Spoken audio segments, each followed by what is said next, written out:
Սիրելի երեխաներ, ես ուզում եմ շատ կարճ ձեզ ծանոթացնեմ օրինակ երկու պատգամավորի հետ, որոնք այսօր ազգային ժողովի նիստերի դահլիճում են։ Օրինակ մեկը Հակոբ Արշակյանն է, որը բացառիկ զուսպ, բացառիկ լավ, բացառիկ չկոռումպացված եւ լավ անձնավորություն է, եւ երկրորդ անձնավորությունը ուզում եմ ծանոթացնեմ Երևանի նախկին քաղաքապետ Տարոն Մարգարյանին, որի օգնականը իրեն թույլ է տալիս տարբեր տեղերում տարբեր լկտի բաներ գրել։ Օրինակ քիչ առաջ գրել է, որ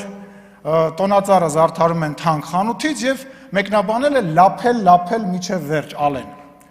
Հիմա ես ինչ եմ առաջարկում։ Ես առաջարկում եմ Տարոն Մարգարյանը իր օգնականին վերցնի ու գնա իրանց տուն,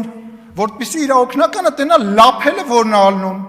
Տանի դատարան, որտեղ 2 միլիարդ դրամի պետությունը միայն փող է պահանջում, կարա տանի Սերժ Սարգսյանից տուն, կամ Սերժ Սարգսյանի փեսու տուն, կամ այն մյուս փեսու տուն, կամ աղբոր տուն, որ այդ օգնականը իմանա լափելը որն է։ Ուրեմն ուշադիր բոլորին է վերաբերվում, այս բացակայող Հայաստան դաշինքին, պույին, այն ավել պակաս խոսացող Facebook-յան,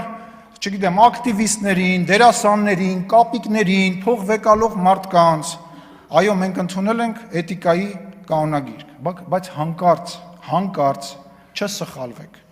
բոլորդ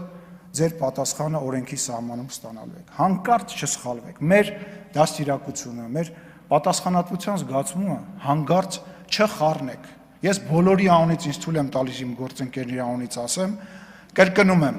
նախընտրական պրոցես է սկսվում, հանկարծ չսխալվեք։